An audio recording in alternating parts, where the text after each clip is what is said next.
tá? Que a gente vai, na nossa primeira aula, a gente falou sobre a dualidade da luz, né? Que a luz é considerada tanto como partícula como onda. E agora a gente vai ver um pouquinho mais sobre as características da luz. Tá? Essa parte da óptica a gente vai estudar só a luz e os fenômenos relacionados a ela. Então a gente vai começar falando sobre as fontes de luz. As fontes de luz elas têm duas classificações.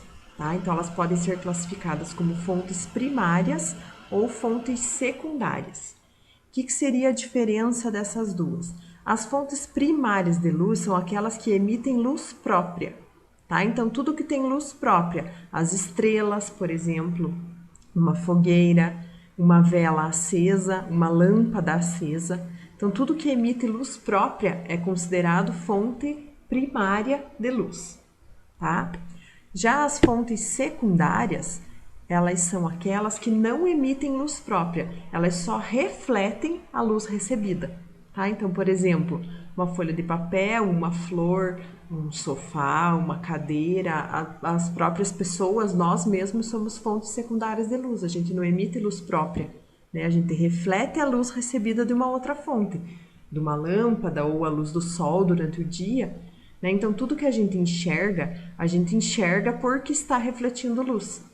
Tá? Um objeto, eu enxergo um objeto porque a luz do sol ou a luz de uma lâmpada, enfim, de alguma fonte, está chegando naquele objeto e refletindo, por isso que eu consigo enxergar aquele objeto. Então, as fontes secundárias são todas as outras que não emitem luz própria, tá? Só refletem a luz. E a respeito da reflexão da luz, gente, é por causa da luz refletida que nós enxergamos as cores. Tá? Então, vocês sabem que a luz branca ela é composta pelas 7 cores lá do arco-íris, né? O espectro visível. Quando aquelas cores estão todas misturadas lá, é a luz branca, mas elas podem se separar nas 7 cores do arco-íris quando elas sofrem uma dispersão, né? Então, quando eu enxergo um objeto vermelho, por exemplo, o que acontece? A luz branca está batendo naquele objeto, ele está absorvendo todas as cores menos a vermelha. Ele está refletindo a cor vermelha, por isso que eu enxergo vermelho. Tá? O que eu enxergo é o que está sendo refletido pelo objeto. Uma pessoa que está com uma roupa amarela, por exemplo, aquele tecido amarelo, ele está absorvendo todas as cores da luz branca e refletindo a amarela, por isso que eu enxergo amarelo. Tá? Aí um objeto preto, o que acontece? Ele absorve todas as cores, não reflete nenhuma, por isso que ele é preto.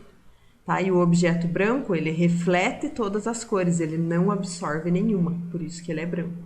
Tá? Mas o que aconteceria, digamos, se eu pegasse um objeto branco e iluminasse com uma luz monocromática azul? Então, o branco, como ele reflete todas as cores, se eu iluminar ele com uma luz monocromática azul, ele vai refletir o azul. Aí eu vou enxergar azul aquele objeto, tá? Mas e se, digamos, eu pegar assim um objeto vermelho e iluminar com uma luz verde, o que acontece? O objeto vermelho, ele só reflete vermelho. Então, se eu iluminar com uma luz verde, ele vai absorver o verde, então ele vai ficar preto. Eu vou enxergar preto. Tá? Então, o objeto colorido, ele só permanece colorido quando ele é iluminado com a luz branca, porque dentro da branca tem a própria cor dele que ele reflete, ou se ele é iluminado com a própria cor dele. Tá? Um objeto colorido, se ele for iluminado com qualquer outra cor que não seja da composição dele, ele vai ficar preto, porque ele não reflete aquelas radiações, ele absorve. Tá? E o branco, qualquer cor que ele seja iluminado, ele adquire aquela cor, porque ele reflete todas as cores. Tá? E o preto, sempre preto, porque ele absorve todos os tipos de radiação, ele não reflete nenhuma, então ele permanece sempre preto. Tá? Então, vamos continuar aqui sobre as classificações. Né? Então, vimos lá fonte primária e fonte secundária. Fonte primária emite luz própria, fonte secundária só reflete a luz recebida. Agora, os meios de propagação da luz. A luz pode se propagar em meios transparentes, translúcidos ou opacos. Tá? O que é a diferença desses meios? Os meios transparentes são aqueles que possibilitam que a gente enxergue através deles com total nitidez. Então, vocês enxergam o objeto perfeitamente através desse meio. Por exemplo, o ar. o ar puro aqui que a gente, né, do meio em que a gente vive, a gente consegue enxergar através dele perfeitamente. Então, ele é um tipo de meio transparente. Uma película de vidro que seja fina, né? A gente consegue enxergar através de uma vitrine, através de uma vidraça de uma janela de uma casa. Então, o vidro, quando ele não tem uma espessura muito grande, ele também é considerado um meio transparente. Se ele estiver limpo também, claro, né? A água, quando é uma camada bem fina de água, também funciona como meio transparente. A gente consegue enxergar perfeitamente através dela, tá? Então, meio transparente é aquele no qual a gente consegue enxergar com total nitidez, tá? Agora, os meios translúcidos. Os meios translúcidos são aqueles que a gente consegue enxergar através deles, mas não totalmente nítido. Por exemplo, a neblina, um vidro jateado, ou uma parede de tijolo de vidro, que o vidro é bem espesso, a gente não enxerga bem com nitidez através dele. Papel celofane, ou um vidro colorido, tá? Então, a água, quando ela está em maior quantidade, por exemplo, dentro de uma piscina, quando a gente está no fundo da piscina, quem está lá fora não enxerga a gente perfeitamente, né? Então, os meios que a gente enxerga através deles, mas não perfeitamente, são considerados translúcidos.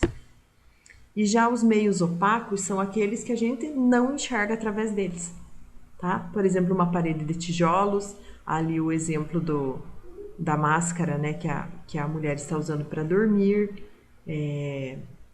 enfim, objetos que a luz não passa através deles, tá? São considerados meios opacos, tá? Ele impede que a luz passe através dele.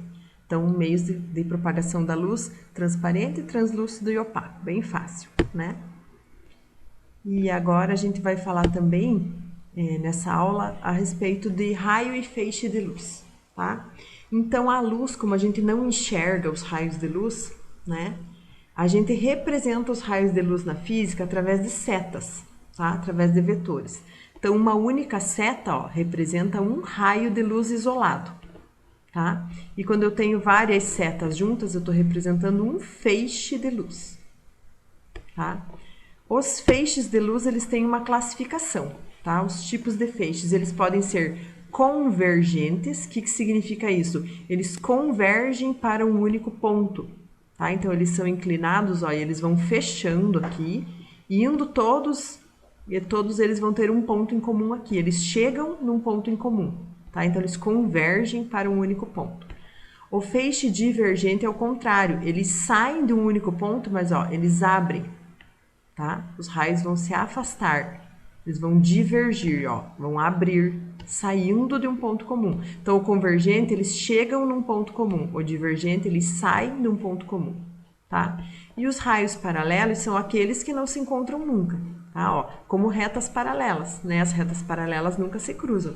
Então, os feixes de luz paralelos nunca se cruzam, tá? Agora a gente vai assistir um videozinho só que fala sobre a propagação da luz. Você sabia que um raio de luz pode ser invisível? Você notou que o laser foi ligado? Isso ocorre porque nós podemos ver a luz somente quando ela é refletida em algum objeto e em seguida atinge nosso olho. Se a luz for refletida por partículas de talco, poeira ou fumaça, você será capaz de vê-la. O princípio da propagação retilínea é o primeiro deles, tá? Então, o que diz o princípio da propagação retilínea? O próprio nome já diz, gente, a luz se propaga em linha reta, tá? Os raios de luz se propagam sempre em linha reta, na mesma direção, quando eles estão em meios transparentes, isotrópicos e homogêneos, tá? Então, o que significa? Se a propagação da luz é retilínea, quando ela encontra um obstáculo, ela não consegue contornar esse obstáculo se ele for um obstáculo opaco, que é o exemplo do gato ali. Então, o que acontece? A luz não passa através do gato, por isso existe a formação de sombras e penumbras, tá? Então, o que comprova o princípio da propagação retilínea da luz é a formação de sombra e penumbra, tá? Mas o que é a diferença de sombra e penumbra? Tá? Então, vamos ver lá. A sombra, gente, existem dois tipos de fonte de luz. A fonte de luz puntiforme e a fonte de luz extensa, tá? Aqui tá errado no nosso slide, desculpa, agora que eu vi. Fonte de luz extensa, tá? A fonte de luz pontiforme é quando a gente não considera as dimensões dela, ela é só um pontinho de luz. É como se ela emitisse só aqui, ó, raios divergentes que vão abrir, tá? Os raios saem todos de um único ponto, eles são divergentes. Então, o que que acontece? Os raios de luz saem aqui abrindo, mas nesse pedacinho aqui, ó, eles não conseguem passar porque o objeto que eu tenho aqui é um objeto opaco. Então, ele vai formar uma região de sombra lá atrás. A região da sombra é a parte do anteparo que não recebe luz, então é a ausência de luz, tá? Quando eu tenho uma fonte de luz extensa, que ela tem dimensões consideráveis, ela não emite só raios de luz divergentes que saem de um único ponto. Os raios de luz podem sair de vários pontos diferentes. Então, observem o que acontece aqui com vários raios de luz. Ó. Tem uma região que a luz não consegue passar, então ele vai formar sombra. Mas tem uma região aqui que parte da luz consegue atravessar. Tá? Esses raios aqui, ó, que saem mais abertos, eles conseguem atravessar aqui parte. Não são todos os raios que iluminam aqui. É uma pequena porcentagem de raios que consegue passar. Mas com isso, eu consigo ver aqui que se forma uma região de penumbra. Então, a penumbra é uma região parcialmente iluminada, tá? E a sombra é a região não iluminada. Então, aquela parte bem escura a gente chama de sombra. E aquela sombra, entre aspas, mais clarinha que se forma em volta, a gente chama de penumbra. Então, quando eu tenho mais de uma fonte de luz ou uma fonte de luz extensa, existe formação de sombra e penumbra. Tá? E quando eu tenho uma fonte de luz pontiforme, existe apenas a formação de sombra. Um outro fenômeno, gente, que explica o princípio da propagação retilínea da luz são os eclipses. Tá? Eclipse lunar e eclipse solar só acontecem por causa da propagação retilínea da luz. Só para lembrar a diferença entre eles. O eclipse lunar acontece quando a Lua fica na sombra da Terra. Tá? Então, a posição dos astros é Sol, Terra, Lua. A Lua fica na sombra da Terra. E o eclipse solar é quando a Terra fica na sombra da Lua. Então, a posição dos astros é Sol, Lua e Terra, tá?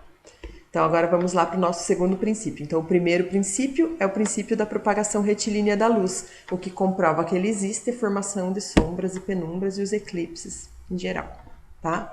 O segundo princípio, gente, é o princípio da independência dos raios luminosos.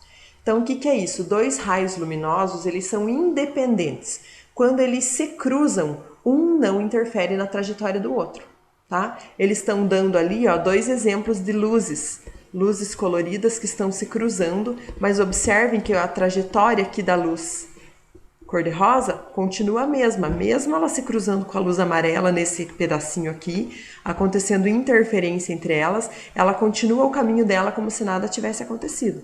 E a luz amarela, a mesma coisa. Nesse aqui pedacinho, ela se cruza com a luz rosa, mas ela continua a trajetória dela como se nada tivesse acontecido. Por quê? Porque os raios de luz são independentes, tá? Então, não tem alteração na intensidade, na direção de propagação, nem no sentido. Quando dois raios de luz se cruzam, eles continuam a trajetória deles como se nada tivesse acontecido, tá? Isso é o princípio da independência dos raios luminosos. E agora nós vamos para o nosso terceiro princípio, que é... aqui, desculpem, a gente tem sobre a câmara escura, tá? Então, a câmara escura, gente, é quando a gente tem um objeto na frente de uma caixa aqui que tem um orifício, e esse objeto aqui vai ser formada uma imagem dele dentro da caixa. É o princípio de funcionamento das câmeras fotográficas, tá?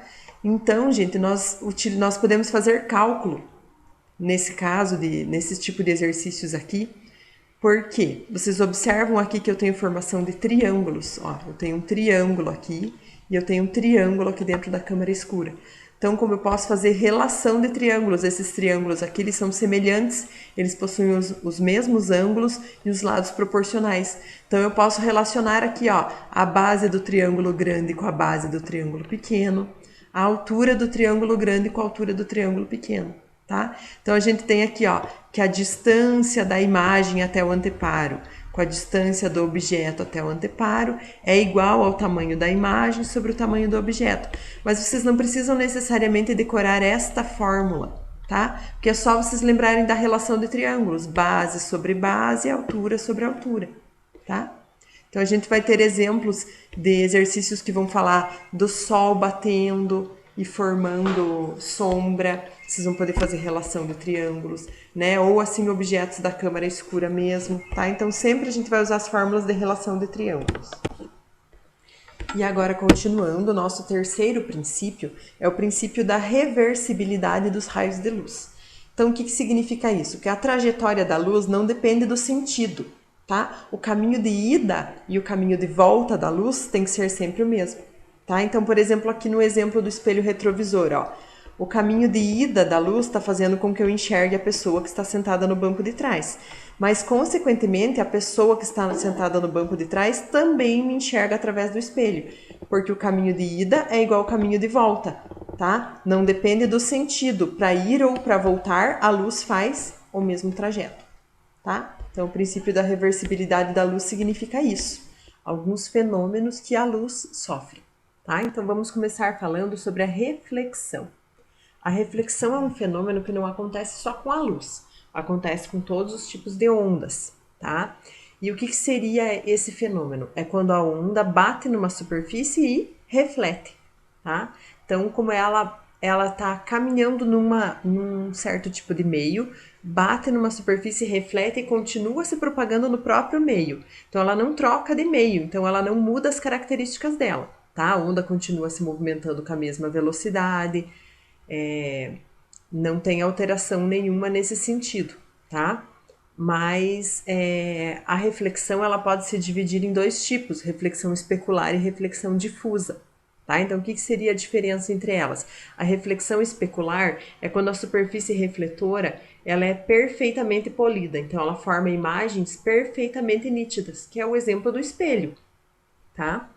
E já a reflexão difusa, observem a diferença do desenho. Olha que a reflexão especular aqui, os raios entram todos paralelos, batem na superfície refletora e saem todos paralelos. Então, isso caracteriza uma imagem nítida, tá? Já a reflexão difusa, os raios entram todos paralelos, mas eles refletem com ângulos diferentes, porque a superfície ela não é totalmente refletora.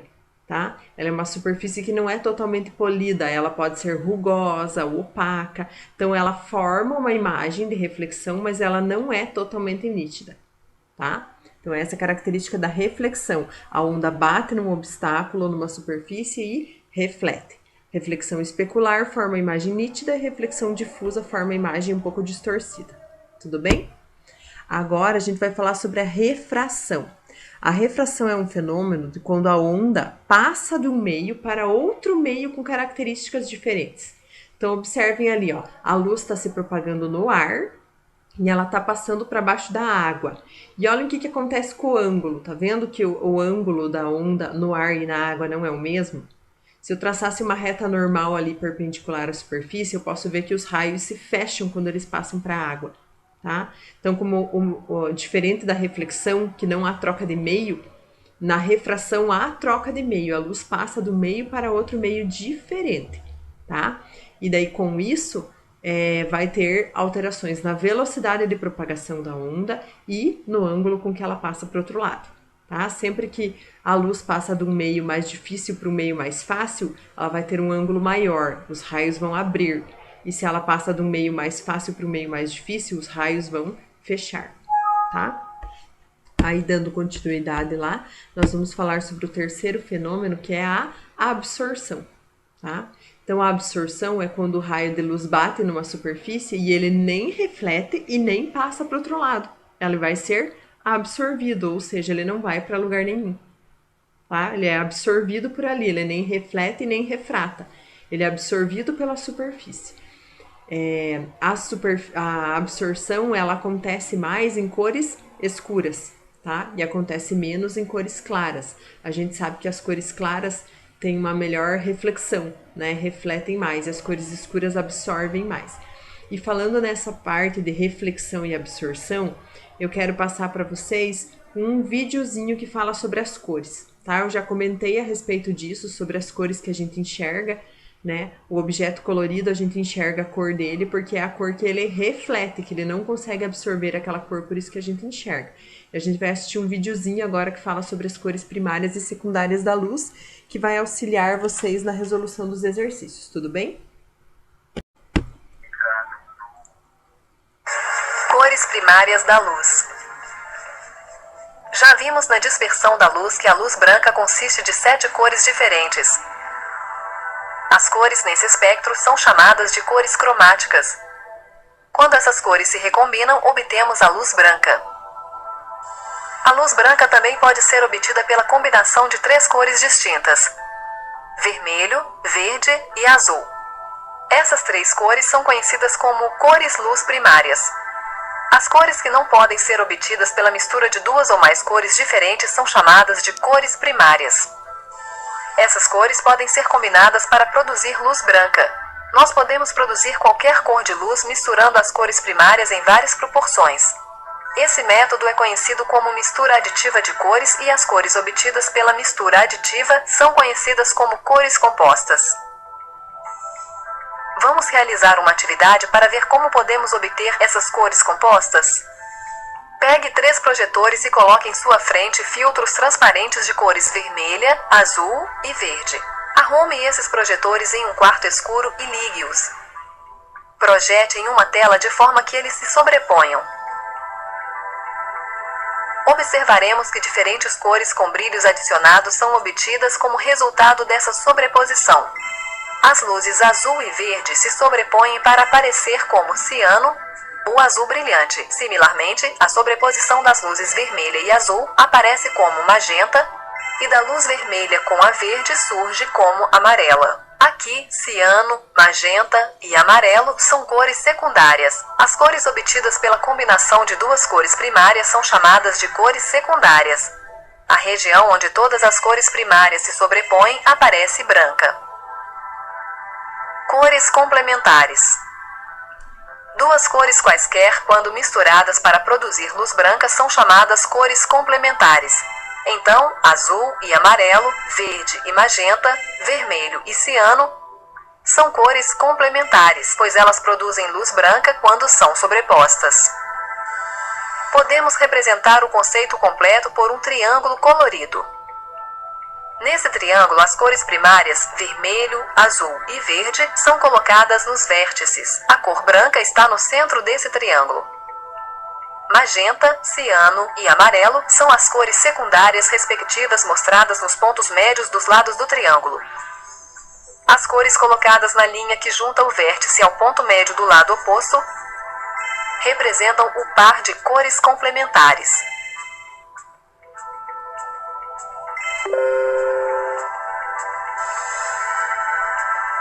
Assim, vimos que as cores primárias da luz de várias intensidades podem ser misturadas para produzir diferentes cores. As televisões e os monitores de computador usam a mistura aditiva de cores primárias para produzir uma ampla variedade de cores na tela.